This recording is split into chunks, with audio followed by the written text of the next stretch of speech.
The NBA Finals is almost at an end, and that means the beginning of the NBA offseason, a crucial one for the Heat. What does it all mean for Miami, and how does it affect their free agents as well as contract negotiations with Jimmy Butler and Bam Adebayo? We'll break it all down in today's episode of Locked On Heat.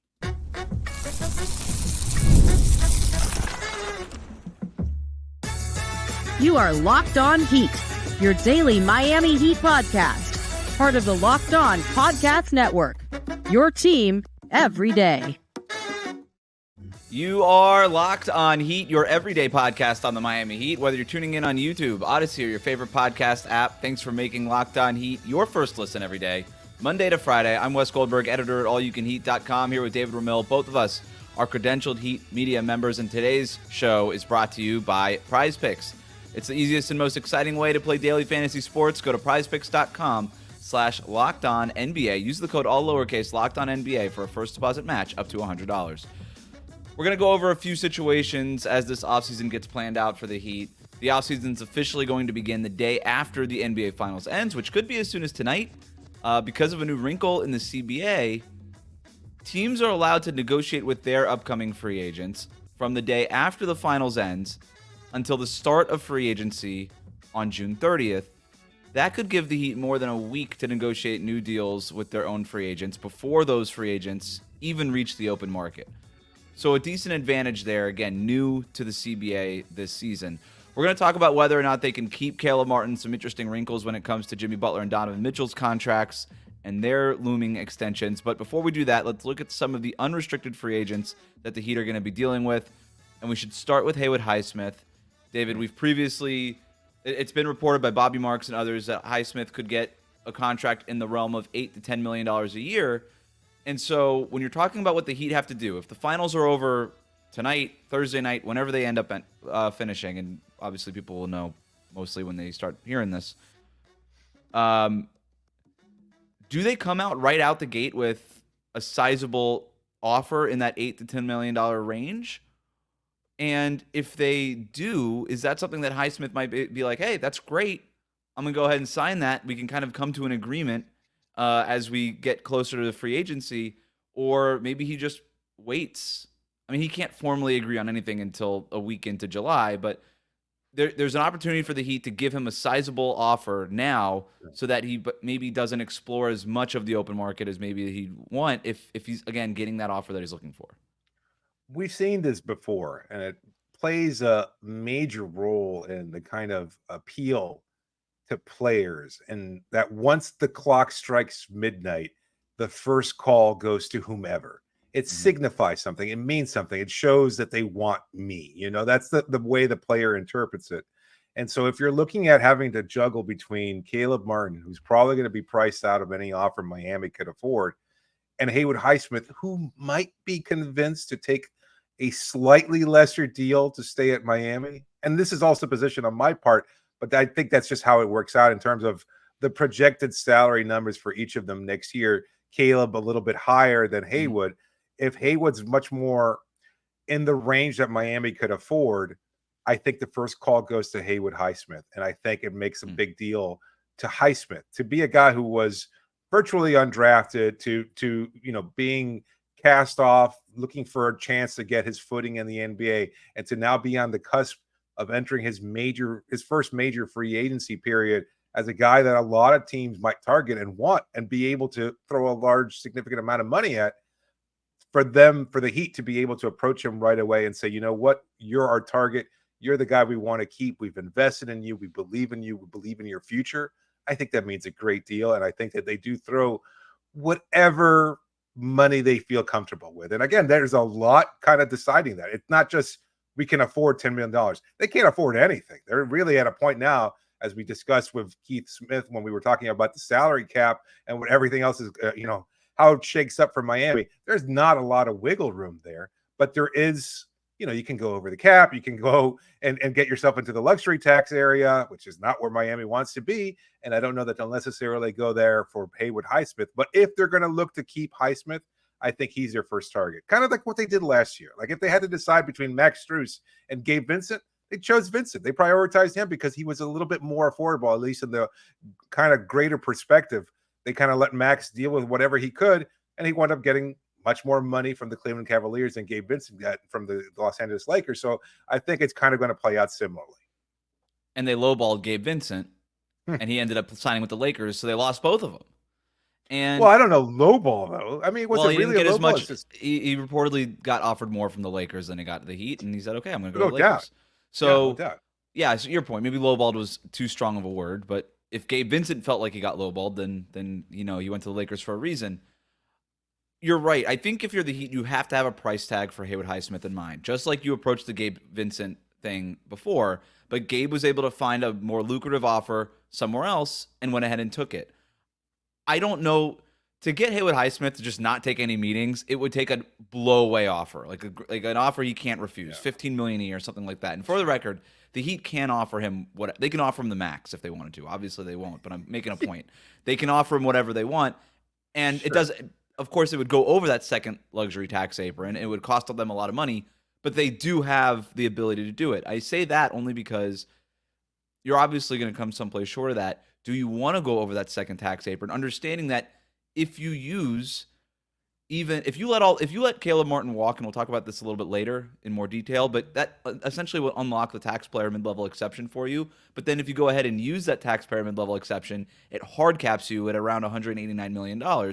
So you got to decide, okay, all these things are connected, right? This is a really difficult offseason for the Heat front office to navigate, because if you really want Haywood Highsmith, you have to know what other moves that you're going to make if you know that you also want to use the taxpayer mid-level exception. But if you already ruled out using the taxpayer mid-level exception because you don't want to trigger that hard cap, then you just have to decide, how much is Haywood Highsmith worth to us, and is it worth going into that second tax apron, depending on the other moves that we're going to make. So again, all these things are connected. I do think that they're going to have some sort of price tag for Haywood Highsmith in mind, and they'll probably negotiate with him.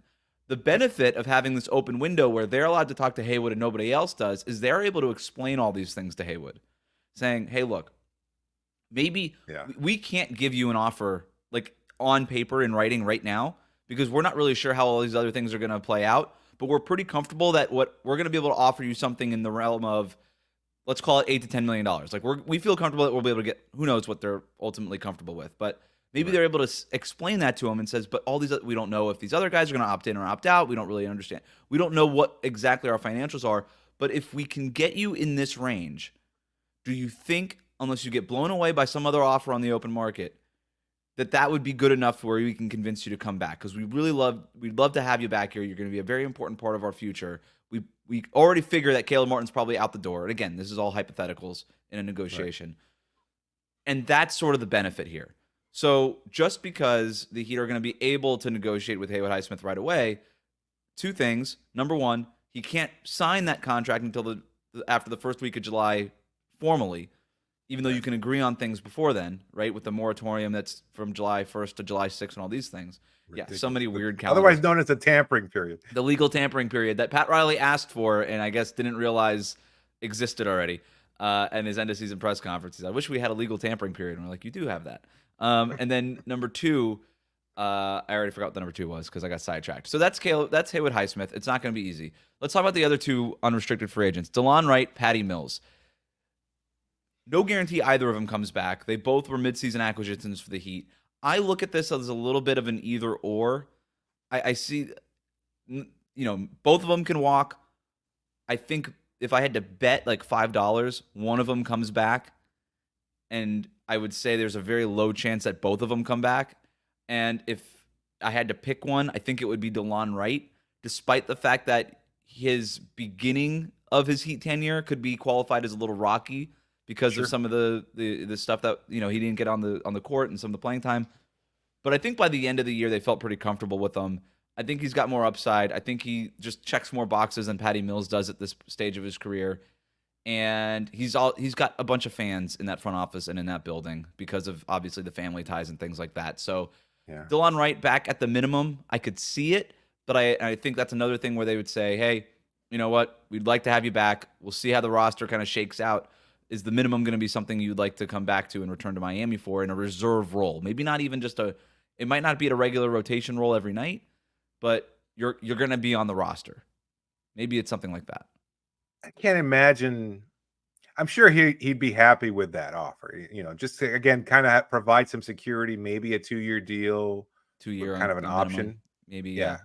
I mean, a player option for next year, kind of similar to what they offered Thomas Bryant last season, so that if he kind of plays himself into a larger role next upcoming season, and he can opt out and maybe even cash in more down the road from Miami or from some other team. But something that's been curious, at least that I feel is interesting, is the number of kind of off-season events that Patty Mills has been involved with for the Miami Heat, considering he had such a short, unremarkable tenure over the last few weeks of the season in the playoffs.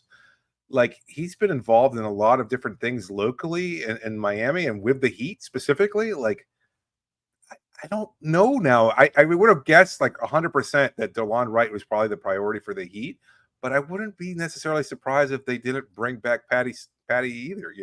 It's just really unusual, but like, he's been involved in a couple of different things with the Miami organization. It's like maybe they see him as another veteran that they can add to the roster and just kind of keep him on there for good vibes. I don't know. Maybe they target both of them.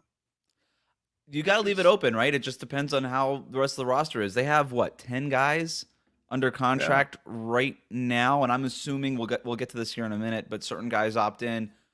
I have one guy sort of on the bubble, so 10 or 11 guys under contract, depends on what happens with the player options. You probably throw in the 15th pick and the second round pick. You're looking at now 12 or 13 guys already on the roster. I don't know that they're going to be able to carry both DeLon Wright and Patty Mills and also backfill 2 wing positions if Caleb and Haywood Highsmith both leave. If they bring back Highsmith, that I wasn't including him in terms of the 10 or 11 guys under contract. So I don't know that there's going to be room for both Mills and Wright when you're trying to add depth at other positions. So we'll see, but it's a good point. Maybe it's something where Patty Mills is trying to create a foundation for something that he could do in the future in terms of Miami's front office or something like that. Who knows? Patty Mills has always been a huge community service guy at all of his stops, Atlanta, San Antonio, wherever he's been. So maybe it's just something he enjoys doing, and there's not much to read into it. But it is a good point that you bring up.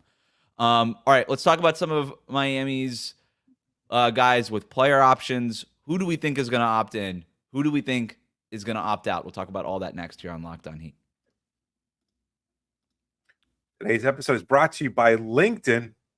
When you're hiring somebody for your small business, you want to find a quality professional that's right for the role. And that's why you've got to check out LinkedIn Jobs. They've got all the tools to help you find the right professionals for your team faster and for free. It can be a real hassle narrowing it down, having to deal with all that. Guess what? LinkedIn does it all for you. It's not just another job board. They've got a vast network of more than 1 billion professionals that makes it the best place to hire someone. And it gives you access to professionals you can't find anywhere else. And it does all that while making the process easy and intuitive. In fact, it's so easy when you've got that many quality candidates that 86% of small businesses get a qualified candidate within 24 hours, just a day.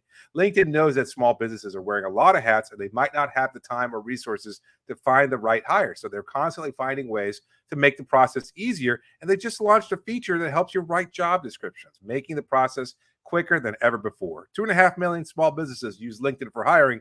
Yours could be next. So post your job for free at linkedin.com/LockedOnBA. That's linkedin.com/LockedOnBA to post your job for free. Terms and conditions do apply. We'll be right back.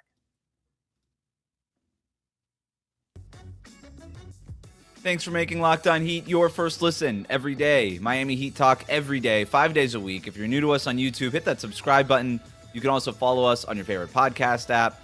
We're going to talk about some of the extension candidates that the Heat are dealing with later on, including Jimmy Butler, and something that could complicate things for them a little bit. We'll get to that here in a second. What's new? We'll get to that here in a second.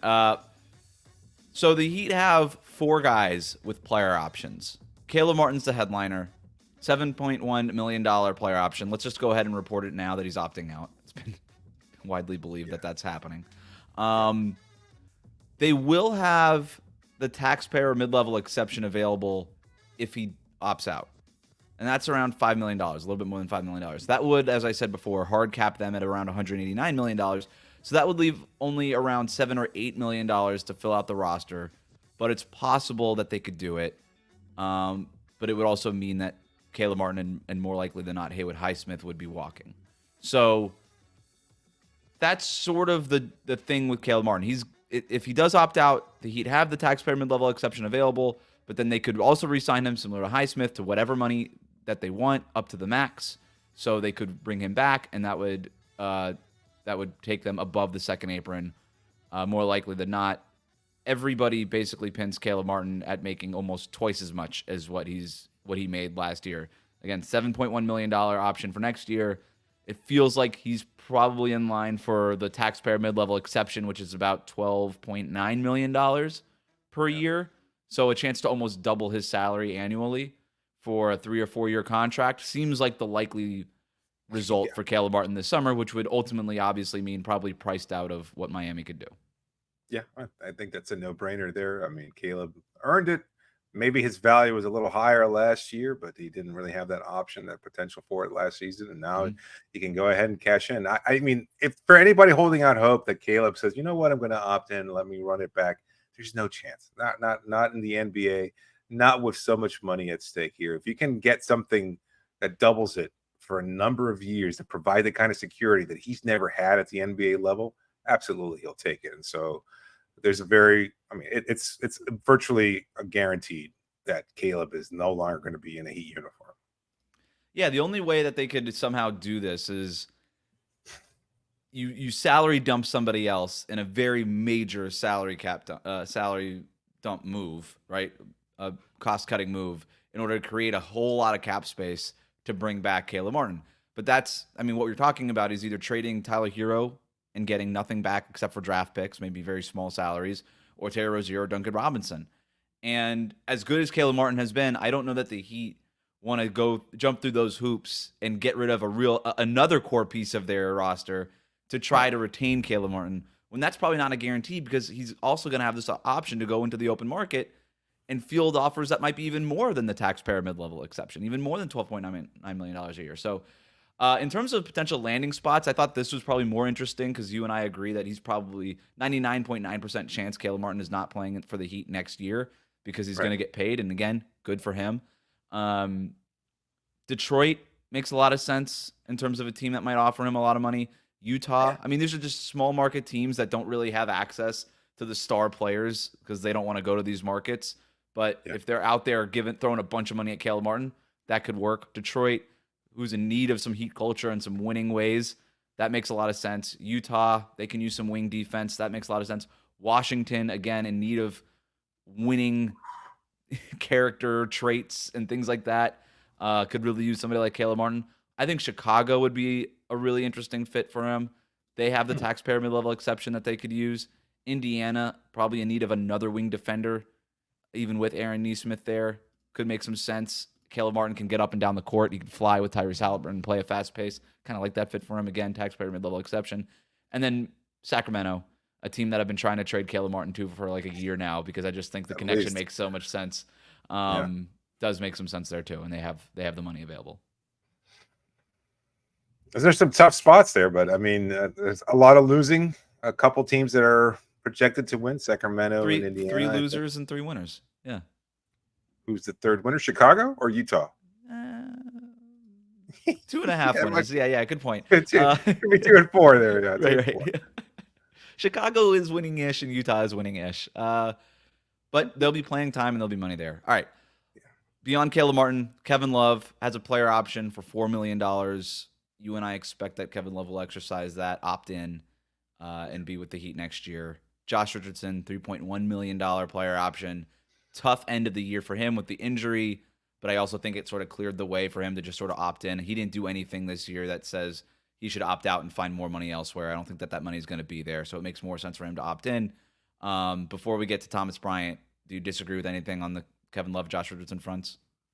I wonder whether or not Kevin Love mulls retirement. I don't think so. I don't think he's ready for it yet, but just given the fact that he's got a new baby or a fairly newish baby and that, he's already older and last season was kind of difficult. Like, I could understand completely when he re-signed with the team last offseason coming off the finals run and the good vibes and everything else. And you think, let's run it back. I want to be a part of this. Last year, not so much. He dealt with injury. He had to take time off. There was the whole drama with Kyle and everything else playing out there behind the scenes. I would imagine it was probably a little bit more difficult than even what we saw on the surface. And I don't know if he's willing to recommit for another year, it's tough at his age. And given everything he's accomplished, like, I mean, I don't know if he's a lock for the Hall of Fame, although I think he is. Yeah. I think he is. Yeah, for sure. And given that, like, one more season, as competitive as he is, and as much as he kind of enjoys that camaraderie, I don't know if he's necessarily going to commit to it. So I would say it's probably 70-30 in terms of him resigning. I think it's much more, or opting in rather, I think it's much more likely that Josh re-ups, because again, Miami, good place for him, seemed to enjoy himself. And I think there's going to be some need to kind of, get himself in good graces, kind of with the rest of the league too, and prove that he can still stick around beyond next season. Stay healthy. Stay healthy, continue. Like, he had been building towards something, and unfortunately he got hurt right as he was playing the best basketball of the season for him. And, it didn't work out. I was curious to see what kind of a factor he would have been like for Miami in the postseason, whether he would have been in the rotation at all. Next year, he'll have that opportunity to prove himself. So I think he does opt in. So I'm much more bullish on Kevin Love being on the roster next year than you are. I mean, you put it at 70-30. I'm at like 95-5. He's got 4 million reasons to play next year, and diapers are expensive. I don't know how young that kid is, but they're not $4 million worth of expensive. But also, I do think, I mean, all the things that you said in terms of, the trials and tribulations of a season. He's 35 years old, will be 36. Everything that I understand about Kevin Love last year, he very much enjoyed the entire season, the entire experience. He was one of the loudest guys in that locker room, one of the guys that always was. I think he really does enjoy being part of this team, part of a team in the NBA. I don't think he gave no indication at all season, even when asked that he's mulling retirement or thinking about retiring anytime soon. Right. My guess is he signed this contract with that player option at $4 million, thinking this might be my last contract. And then I'll go ahead and retire. I think you opened up yourself to that 2-year window for a reason. So my guess is that he'll take that $4 million and very, very happily and say, you know what, if I'm the backup center again next year, great. And if not, I'll be a great locker room presence collecting $4 million for the rest of the year, and that's great too. The last one is Thomas Bryant, $2.8 million player option for next year. I do wonder if he'll look for an opportunity to play somewhere else. He played in just 38 games. He was essentially, by the end of the year, the third string center. There was times where he was out of the rotation altogether as the fourth string center behind Orlando Robinson. He did end up winning that job by the end of the year. I wonder how much the Heat are still invested in Orlando Robinson. We'll talk about that here in a second, so I don't want to explore the Orlando Robinson part of this very much right now. But if Thomas Bryant thinks essentially, hey, I could go somewhere else for the same amount of money and get more of a chance to play, I think there's an opportunity that he just opts out. At the same time, he could say, well, there's $2.8 million here sitting in front of me. I don't really want to be a free agent again. I'll just take the money, try to carve out some playing time, figure out what happens, and then deal with this next summer when minimum contracts will still be out there for me probably. So it could go either way. That's why I sort of have him on the bubble. If I had to bet $1 on what happens, I'd probably say he opts out and looks for opportunities elsewhere, but also no guarantee. Yeah, same. I think he's likely to opt out, and I think Miami would be fine with that too. I think they'd be comfortable letting him walk and have him explore whatever opportunities. Like, he was a late signee in the offseason, last offseason, and I think, there'll be opportunities for him elsewhere. Those kind of guys. He's still young enough. Like, I mean, it kind of shocked us. It's kind of thinking about how young he actually is, and at the same time, like, there'll be opportunities around the league. I think he still has something he can show. Like, he's not coming off a title run the way he did the previous season. Like he wasn't really playing much with Denver, but there was still the potential, right? He's a potential spacer. These guys, the 7-footers who can shoot kind of are just going to play in the league for a very long time, because there's always going to be a team doing the Arrested Development meme. It didn't work for us, or it didn't work for them, but maybe it could work for us. And it's just going to happen over and over and over again. You just see 7-footers always have jobs, especially guys with good rebounding rate numbers like Thomas Bryant. There's teams out there all the time that finish in the bottom 10 in rebounding, say we just need a little bit more oomph on the boards. Let's just go get this 7-footer with a good rebounding rate on a minimum contract, and maybe that helps address the issue. And these guys just stick in the league for a long time. All right, coming up, Bam Adebayo. Is he going to pick up his extension this offseason? Plus, what's the latest on Jimmy Butler and Donovan Mitchell? We'll talk about all that next here on Locked On Heat. Today's episode is brought to you by Prize Picks, America's #1 fantasy sports app. 5 million members, and it's the most fun and exciting way to get in on the action while you watch your favorite sports and players. You just pick more or less on 2 or more player stats for a shot to win up to 100 times your cash. With Prize Picks, you can turn $10 into $1,000 in a single game watching your favorite sports this summer. You can make Prize Picks lineup in as little as 60 seconds, and you just need to pick more or less on 2 to 6 player stat projections. You're locked in. If you're looking for promotions, Prize Picks has you covered every week, from lowering select player stats projections on Tuesdays, which increases your chance of getting a win, to getting your entry fees back if you have a losing lineup on Fridays. Well, who doesn't like that? So you can make your wages there and you can pick your lineups, and it's just that easy, super easy to use. But right now, just download the app today, use the code LOCKEDONNBA, and you get a first deposit match of up to $100. That's LOCKEDONBA. Download the app today and begin winning right away. Prize Picks. Pick more, pick less. It's that easy. We'll be right back.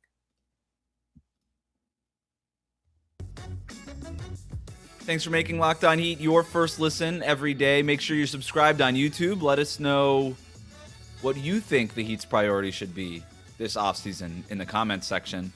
Also, we posted on the communities page, we're going to be doing a NBA draft mailbag for this week's Blue Notebook. So go ahead and submit your questions. Again, you can do that on YouTube on our communities page. We put a post there. Just comment with your questions. What you think the Heat should do in terms of approach, trade up, trade down, trade out, what targets you may want to know more about that we haven't talked about. Have you seen the latest mock drafts? Like all over the place. Like there's like 4 different options with 4 major mock drafts up there. And they've got everybody from Zach Edey to Devin Carter to Tyler Kolek from Marquette. Yeah. Yes. Yeah. It's just all over the place. Pick and choose. Who knows what'll happen? Yeah. You can also follow us on your favorite podcast app. In terms of extension candidates, we know the 2 big ones, Bam Adebayo, Jimmy Butler. We're also going to talk about Donovan Mitchell here in a second. And then I got one thing on Orlando Robinson that I want to get to. But Bam Adebayo, the day after the finals ends, will be eligible to sign a 3-year, $165 million extension. It could have been more had he won Defensive Player of the Year or made an All-NBA team. Of course, neither of those things happened. Great thing for Bam, that window stays open. He doesn't have to sign that extension this summer. That extension will be there next summer if he wants to take it, and that gives him another season to try to win Defensive Player of the Year or make an All-NBA team and kick this thing up to the Supermax. In terms of the max, you and I have talked about this on other podcasts. We talked about this with Keith Smith. It makes 0 sense for Bam to sign this extension right now. The Heat would love it for him to sign it right now and lock him in at a cheaper rate than what could potentially be out there next summer. But Bam, it makes no sense for him to do it. I'm sure he'll say thanks, but no thanks. I'll remain the team captain, and I'm going to try to win Defensive Player of the Year next year. I'm going to try to make All-NBA next year, and then I want more money next summer. Yes. Like, right, I mean, again, you laid it out. Like, I mean, It would be great. But the age of the hometown discount, that's not happening, especially Bam at this point in his career. Like, he's made plenty of money, sure, but this will be his biggest contract. I mean, no doubt, depending on where he's standing. Yeah. So, I mean, for him to take it. And then a chance to be a Supermax guy. We know how Bam, that stuff matters to him, right? He wants the recognition, and he's like, and if he could go into this year with that, and I would be pumped for it if I'm a Heat fan. Do not sign this extension. I want Bam motivated by more than just recognition. I want him motivated by another $50 million or whatever it's going to be to go ahead and win Defensive Player of the Year or make an All-NBA team, because that bodes well for the Heat too. It's a lot of motivation. It's a lot of. Yeah. Let's talk about Jimmy Butler though. So this was something that got lost in the sauce a little bit in terms of, okay, day after is when all this stuff sort of unlocks. Well, not for everybody. For certain players, they are not able to sign this or negotiate these extensions or sign these extensions until the moratorium ends on July 6th or July 7th. And for Jimmy, according to Spotrac, he's not going to be eligible to start these negotiations until July 7th, so after the moratorium ends. So unlike Bam, who could start talking with the team the day after the finals, Jimmy can't start talking to the Heat about a new contract until about a week into July. So to be clear, he's still under contract. So even when the moratorium ends, he can't legally negotiate with other teams. He is not a free agent. Right. So he can only talk to the Heat. But like legally, the Heat can't figure out maybe the biggest question that they have in terms of trying to clarify what the team looks like for next season until a week until free agency, while they're trying to do all these other things like go get other free agents, make other trades and all these things. They're not, at least legally, going to have any idea where they stand with Jimmy Butler until then. Kind of sucks because we know that, players are going to make that. I wouldn't view Miami as a free agent destination, even for those guys that are going to be veteran destination, veteran minimum contracts. Those, like, any moves that they might potentially make probably will be made towards the end of the flurry. Like, I know fans love that time period. It's not like I'm trying to put, douse anybody's parade here or anything like that, but you're going to see the flurry of names or whatever. You're going to hear the buzz. You're going to be kind of plugged into the Woj alerts, the Shams alerts, etc. You're not going to see Miami involved in much of that. I just don't. It's not realistic because, again, your biggest domino cannot fall until most of those other dominoes have already fallen, etc. So, and if you're a free agent and you're mulling a veteran minimum contract, you're like, well, I want to go to a team. I want to go to Miami because it's Miami. I can make a little bit more on my veteran minimum contract because of the state tax situation, et cetera. But I also want to compete. I don't know that Miami's necessarily going to be a competitor because, maybe they have to trade Jimmy Butler. Who knows how that's going to play out? I don't want to be that guy dragged into that practice as Jimmy Butler's yelling at Pat Riley, asking for a trade or anything like that, the way he played out in Minnesota. I don't want to be that guy. And so if that's the case, they might just say, you know what, I'll sign somewhere else. Look how it played out last year with Kelly Oubre Jr. Like, could he have come to Miami had they been able to finalize that trade to Dame? Absolutely. I think he would have joined the Miami Heat in a heartbeat. Instead, he was like, you know what? I'm tired of waiting for y'all. I'm going to go up and deal with Philadelphia. Kelly Oubre, Christian Wood, all these guys. But that, I think, it might be also a lesson that the Heat learned is, look, if you've got your sight sets on a guy, whether or not you've made the moves you want to make or not, maybe it behooves you to go get, I'm not saying fill out the roster and make all your moves, but maybe there's one guy who you target. It's like, you know what, this guy's versatile enough. With Jimmy or without Jimmy, we're going to find a spot for this person in the roster. Maybe it's somebody that's like, well, this is going to be our backup center because the draft will be done by then, right? So whether or not they address that need or not in the draft, TBD. But maybe there's like, you know what, let's go get that backup center thing solved. We found a guy at the minimum that we feel pretty good about. Maybe it's just one guy in the opening day of free agency. I think it would behoove them to maybe look in that direction. But in terms of other dominoes, you've got Donovan Mitchell also. Like Jimmy Butler, can't negotiate with the Cavaliers until July 6th. And so Mitchell and Jimmy Butler are in a very similar situation where the Heat have this Jimmy Butler thing that they're going to have to deal with. They also have eyes on the Donovan Mitchell situation. And all the reporting out of Cleveland is, nope, Donovan Mitchell's going to be part of the future, and they're keeping Jared Allen because Donovan Mitchell likes Jared Allen, and Donovan Mitchell's involved in the coaching search. He's got as much power as anybody other than LeBron James in the entire NBA and all these things. All right, this is great. Let me see it. Like, if you're that, like, we're gonna know relatively soon, just not as soon as I think Heat fans wanted to know in terms of, okay, are we gonna know between the end of the finals? Are we gonna know within the next week, like the last week of June? No, it's gonna take a minute here. For this Donovan Mitchell, Jimmy Butler situation to play out. Hopefully not as long as the Damian Lillard situation took to play out, but it's not going to be something that, hey, July 6th, start making deals, start making trades, fill out the roster, and let's go into next season. It's not going to be fast. This is going to take a while to be resolved. Are you surprised about the vote of confirmation for Jared Allen? Like, from everything we heard from Cleveland, Allen was kind of on his way out given his injury and everything else, and the fact that some teammates may or may not have been a little disappointed that Allen didn't try to play through injury and their matchup against the Orlando Magic, et cetera. So do you think it makes any difference? I think that Donovan Mitchell, when you watched him play, had way more chemistry with Jared Allen as a pick and roll center than he did with Evan Mobley. And they're keeping Mobley though. So, I mean, well, of course they're keeping Mobley, but they're just going to keep both of them. It's like, well, we have to keep Mobley because he's an anchor of the team. And we've got to keep Jared Allen because we want to keep Donovan Mitchell happy. And then maybe you turn around and trade him a year from now. I don't know, just after Donovan Mitchell signs the extension and piss him off then. But you don't want to piss him off now. No, but it makes sense. I think that, and also if Evan Mobley starts shooting more threes at the end of the year for Cleveland, like there's still a possibility that front court partnership can work. Just because it hasn't worked doesn't mean it can't. But I'm not that surprised by it, if I'm being honest. Just because their production was so good, and Jared Allen's a better player right now than Evan Mobley is, even if Evan Mobley has a higher ceiling. So, and Donovan Mitchell wants to win now. He doesn't care about what Evan Mobley can be 3-4 years from now necessarily. Do you think? Well, you already saw, like I think Sam Amico indicating that the dream of Donovan Mitchell to the Knicks is dead. Like, I mean, I'm not questioning the reporting here, but we're starting to hear more and more buzz that it seems likely that Mitchell stays in Cleveland. At this point in time, what do you think is the likelihood of him not agreeing to an extension and then forcing, therefore, a trade?